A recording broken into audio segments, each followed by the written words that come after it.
Hello, welcome to the channel where we talk about tools and resources for running a business in Notion. And today I'm actually going to be giving a tour of my own Notion workspace, which I use to run Landmark Labs. For some context, Landmark Labs is a Notion resources website. We have about 7,000 members. We have 25 or so thousand monthly website visitors, 10 products, a course, tutorials, templates.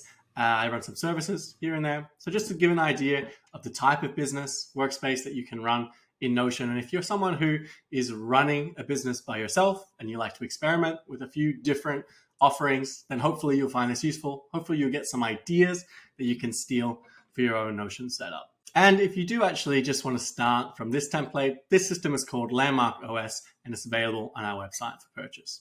Let's get into the tour. So I think it's probably most helpful if I just go through what a normal day looks like when I check in to this OS setup, where I spend most of my time typically, and how it's kind of structured and set up. I might skip a couple of pages that have some company details and things like that, but mostly I just want to kind of go through what are the sections that I'm using most and how I move around in this workspace. So this is Landmark OS, the main dashboard gives you kind of a summary of ongoing projects, gives a little progress bar indicating how many tasks have been completed within it. And it's also broken down by areas of the business. So these kind of actually match onto this side menu, which has the main areas of the business setup. So key activities is kind of like projects, tasks, and I have this today and this week view.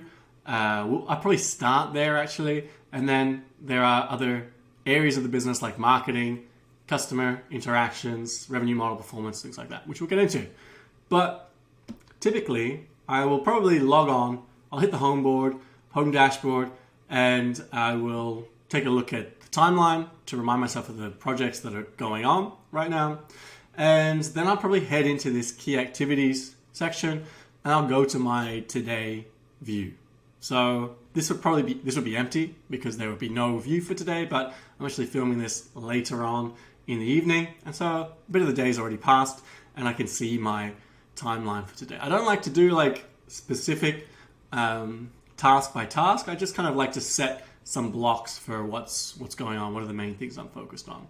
But if I were to log in fresh, what I would do is create a new daily entry. This is a default template which is set to show today and the time. So it's actually at now is what the default template shows. And then there are some prompts for me. I can give myself a reminder. I can jot down any thoughts, do any journaling. And there are a couple more prompts for me to kind of stay focused on the day. I then have this daily view timeline, which shows me my tasks that are assigned to today. So the target is today. And the daily view I set to be today's daily view and the week, because that lets me roll up my tasks and keep track of how many tasks have been completed. So as I mark off these tasks that I've set myself throughout the day, you'll notice that the today daily view, I don't know what else to call it, that's what I've just titled it, kind of updates as I progress through the tasks for the day. So again, I don't want to be like super strict on myself about every single little hour or minute of the day is blocked. I just want to have a few key priorities that I'm focused on for the day. I can mention them in kind of long form, and then while I'm thinking about and planning the day, I can put them down somewhere on the timeline and adjust it for what actually happened. So you notice this actually is also filtered to show the week, which means if, depending on how familiar you are with Notion databases and linked views and things like this, because these filters are already set on this template for the daily view, anything I add, so if I add a new task here, which is, I don't know, publish this video, which I'm currently recording, publish the video, it's automatically, I don't know why I clicked out of that, it's automatically going to be assigned today as the target because I added it to today's timeline. It's going to get the property daily view is going to be linked to this today property, which I created earlier today. And it's also going to be assigned to week 8. Now, I probably need to think of a better system for naming the weeks, but that's literally week 8 of how long I've been using the system, which is actually basically when Landmark OS was released. So this has been added to it. You can actually see this little dependency update, which has been added by Notion recently. I haven't been using that, but I probably might start adding that. So in your daily timeline, your daily task timeline, maybe, actually let's do a quick example. So filming this and then publishing it, those two are related. So I might create a dependency, blocking, blocked by, and now I can see that this published video is waiting for, it's blocked by filming this video. So that's probably a distraction, but another neat little update from Notion. So this is my today view. I also have a notebook here if I just want to jot down any extra notes, and I can tag it with areas of the business that I'm working on. I like to think of these as actually their own notebooks. So I used to have a bunch of physical notebooks which were kind of dedicated to different areas of business. Now you can just use tags in Notion. So that's nice. This is my today view, and I mentioned a week. So there's also a weekly view. This week's a bit boring because it's Monday, but we could filter and we could take a look at last week. So if I filter to show last week's tasks also, we get this view. It's very simple. It's just a list of the tasks on the day that they were due, and I can tick them off as I go through it. Then at the end of the week, I actually get a percentage of tasks that are rolled up for the week. And that's kind of, it's not the best indicator, but it is an indicator of how well I progressed through the week. So I also, typically I use the weekly view more for planning. So if I'm in my, why did I do that? Week 8, that's this week. If I'm in my today view planning and I think of something that I want to get done this week, but it won't fit on today's timeline, I'll head over to the weekly view and I might say, okay, on Wednesday, I need to make sure I get this other task done. And it's all just very easy to just drop it on the timeline where I want it for this week to go. So that's kind of where I do most of my simple task planning. And that's kind of where I try to start and kick off every day of the week. Just a final addition to this, for any recurring tasks that I have, I actually tag them as recurring tasks. And then I have this little drop down toggle here. So meditate, that's kind of a common thing. I'll just drag it onto the timeline and put it in the time slot where I want it. It's a recurring task, so it's not going to go away when I tick it off. It's just going to stay there in my little drop down menu. Saves you a little bit of time for these repetitive tasks. Okay, so that's kind of there. I also have an objectives section where I can set goals and a larger view of all of the tasks going on. But to be honest, this is where I spend most of my time, is in the today and this week, and also the projects view. So projects, I have a gallery view is kind of the first view. These are the things that are going on in the business. Again, there are kind of progress bars, keeping track of how tasks are progressing. And I typically look at these through the timeline view to get a sense of where, you can also kind of see where the energy of the business is going. So I have this marketing tab. It looks like there's 3 ongoing marketing efforts going on right now. Not much in the interactions, customer support kind of stuff. Not much in developing or introducing new revenue models or streams or offerings. Product stuff, there's a couple of product features that I'm working on, thinking about. Some operational efficiency stuff happens later. And then investing in learning and things like that is also ongoing. So I like these tags because it gives me a sense of where is the energy focused in the business. And once a project expires, so let's say this recipes playbook, I can also actually just mark it off the timeline and it will clear some space for me. Final view in projects that I have is just this prioritize table. I haven't been using it for these most recent ones since I have a pretty clear view of it, but let's say that this Notion Basics course, it's an idea for a project that I might want to develop, kind of not just business oriented, but actually, Notion fundamentals. So these would be out of 10 ratings. So the cost of producing this in terms of my time and attention and effort might be a 6. I already have some tutorials, so it could kind of pull that together. I think the impact will be quite high. Might give that an 8 impact on the business in terms of like giving existing traffic, something useful to download and start working with and become more familiar with what we're offering. And then the urgency for this is a subjective one. I'm going to say it's not that urgent right now. We already have a course. We just produced a course, and there are some other things in the business that I'd rather focus on. So I give that urgency a 4, and you get this score of 14. When you rank them, it should already be sorted. I obviously haven't been using it that much right now, but I can sort this by the score, and we can do it descending so that the highest kind of impact, cost, urgency tasks rise, or projects rise to the top. So that's the prioritizer, timeline, and project overview. And typically I'll only use that when I want to create a new project. And I'll actually do that now because the project view is quite handy as well. So these are not just blank items. Let's take a look at a project that I'm working on, which is kind of moving the course content into content tutorial pieces. And this is what happens when you click into a project page. You get another view with your menu in it so that you can keep your navigation. This is a database page. You can tell because we have the properties of the page. So this is a project. It has tasks assigned to it. It has a progress rating. It has active dates assigned to it. And we can also get a quick project overview of what's going on. We can see the progress here. We can see any tasks that are related and that are on this weekly timeline. So if I had a task assigned for this particular project, it would show up here. And if I want to create a new project, by default, I will get that full page. That's the default template, so it's going to spawn this page. I can give an outline of the project. I can filter this to be the correct progress name so that it shows the right progress. And I can filter this project timeline to only show tasks that are related to this project. We then can go into the marketing section. So most of the day-to-day tasks and project stuff, that'll happen in the key activities section.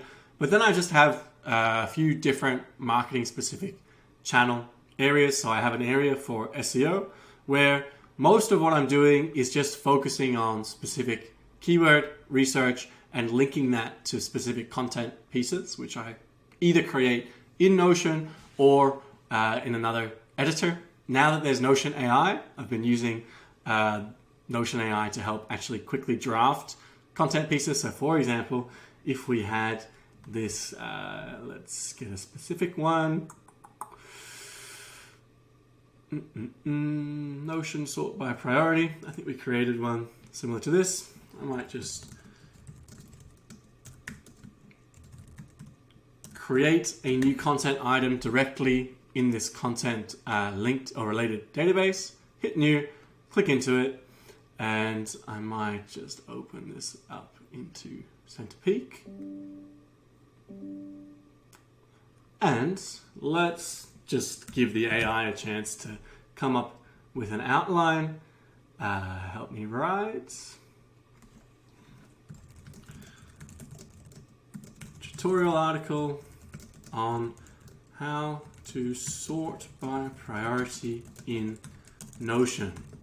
So these AI assist writers are super helpful for things like helping you brainstorm, helping you outline, and kind of also expand and fill out text if you want to write kind of well-established things that don't need to be nuanced opinion, things that are not, you're not necessarily putting your own voice, you're just trying to help provide detailed instructions. So tutorial stuff, I find these AI writers are actually a really good use case for that. So for example, if I wanted to quickly get some help with an outline for an article on a specific keyword, I can do that all through this SEO page, which is just, it looks just like a keyword research database, but it's linked to the content creation process, and I can quickly publish that to the website from there. The only other thing to note here is maybe this little Apple thing, which is a simple formula telling me which is like low-hanging fruit keywords. So things with a specific volume and difficulty threshold, they get this green apple if they're deemed to be low-hanging fruit. So that's the SEO. I spend a lot of time in that since a lot of what we do with the website is very much SEO driven and content driven. So that's basically the main marketing channel. There's some YouTube stuff that goes in, but I haven't fleshed out a full YouTube video creation workspace in here yet. That's definitely in the plan. I have an email hub as well for planning out emails and campaigns. Twitter, when I was doing more campaigns, there's also a section to map out Twitter campaigns. Then I have a section thinking about and working on the brand. There's another section for assets, but that's slightly unrelated. And in the marketing section, I also have this new campaign button. So similar to the projects, when I hit this new campaign, it's going to generate this template.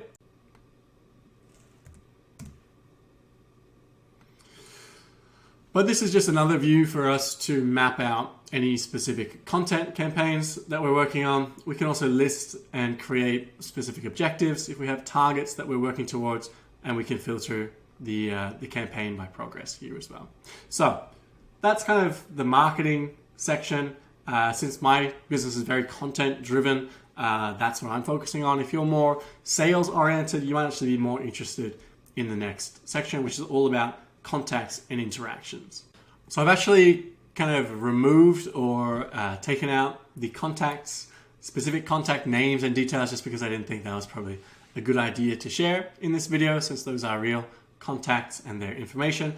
But this is where this purple section is all about kind of customer and contact interactions, client interactions. So if you wanted to introduce a client portals section, this is where you would put it. If you wanted to list any meetings, this is where you would put it. So we have this meetings calendar. You can click in and you can quickly generate. So if you had an introductory call, you can use this template. There are a few other pre-made templates. And then you can link to contacts and any tasks that are related to this meeting directly from your calendar. We also have segments. So we have contacts and we have segments, which are just ways of breaking up your list. If your contact list grows and you want to segment some pipelines and campaigns based on these segments, you can do that here. Then we also have a user journey, which is something that I do use. So this is about mapping out the journey that I want customers, or even just people who are consuming and using our templates and hopefully getting something out of it. What are the key endpoints? What are the steps? What's the journey that I would like them to be able to take easily? So if they are someone who is trying to plan and run their business in Notion, I want to make sure that that's the endpoint that I'm trying to help them with. I want to make sure that all the steps up to that endpoint are clear and easy, and they have a clear action that they can take. So this is where you might start getting some ideas for features and products. So let's say in the onboarding section, I want to make sure people can quickly gauge where they're at with Notion itself, find out what do we offer with Landmark Labs by way of templates and courses and things to help them get to where they're going. And it might spur me to have an idea about, okay, so first thing when you sign up, you're going to get an email. Maybe there's a project there where I need to really develop and flesh out the welcome email onboarding flow. So maybe there's kind of a 7-day period where you get some free tutorials, free templates, get you introduced into the ecosystem, a bit more familiar with what we offer. And that's actually something that I am working on now. That's one of the projects. And that came from thinking through the user journey, planning and imagining the key steps. So where are people going to discover us? What's the sign-up process? How do they get onboarded? If they are ready to purchase or upsell to a premium product, then what does that experience look like? What can I be working on to make that easier? And then afterwards, referral and loyalty stages of the user journey. How can I make it easier for people who really like what we're doing to share it with their friends or with their colleagues? So user journey is something that is quite, that I spend a bit of time thinking about. It's not something that's like day-to-day tasks are involved, but it's kind of part of the brainstorming and ideation part of the business. It's another view to get a table view of listing out the user stages, and you can also list your endpoints as well. So user journey, there's also personas where you can flesh out kind of key details about specific customer types, personas, demographics, things like that. Proposals, I won't go into. Partnerships, that's just another channel that I'm thinking of developing, and there are some thoughts on that. This professions list, that was actually a product we were working on. And there's also this pipeline feature in Landmark OS in this setup, so you can quickly create new pipelines based on a few different things. So if you are doing a more cold outreach or sales approach in your business, or if you are a freelancer or consultant and it's much more about client work and making sure your pipeline is filled with the right prospects and qualified leads, then you can create these new pipelines quite quickly. So I'll just hit new pipeline. It's going to give me some instructions here if I want to check what exactly I need to do to set this up. But main thing is just you have these filters at the top, and you can filter your list of contacts based on these specific segments, based on the status, or maybe even choosing a range of when this contact or this lead was created. So let's say December lead was added. Let's take a look at where they are in the pipeline. So for more sales-oriented efforts, you might want to be using this pipelines feature. Then we go into kind of the more product revenue performance side of things. So revenue streams, that's where you can list types of offerings, so things like subscriptions, products, services. And then here in the offerings section, we actually have, I just keep a list of the products that are on offer, any services or sponsorship packages, and then I have a list of use cases, and then I can link them to both keywords and specific offerings. So that helps me be a little bit more specific about which products and offerings are intended for which groups of people.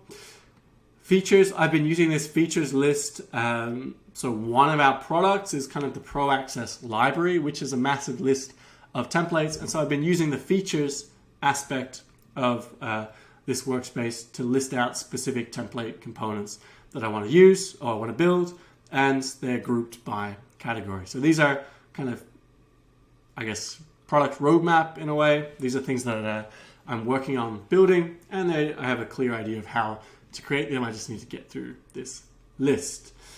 I also have an invoices section where I can quickly generate invoices when they're requested, and have some information about the website and some login details and things like that. Then we get into the performance section. So this is where those daily entries that we were inputting, we get a quick overview of all the daily entries that have been made. There's the percentage or the progress percentage that was marked, and there's also the day rating. So at the end of each day, I can log into the daily entry and I can just give it a day rating from awful through to excellent.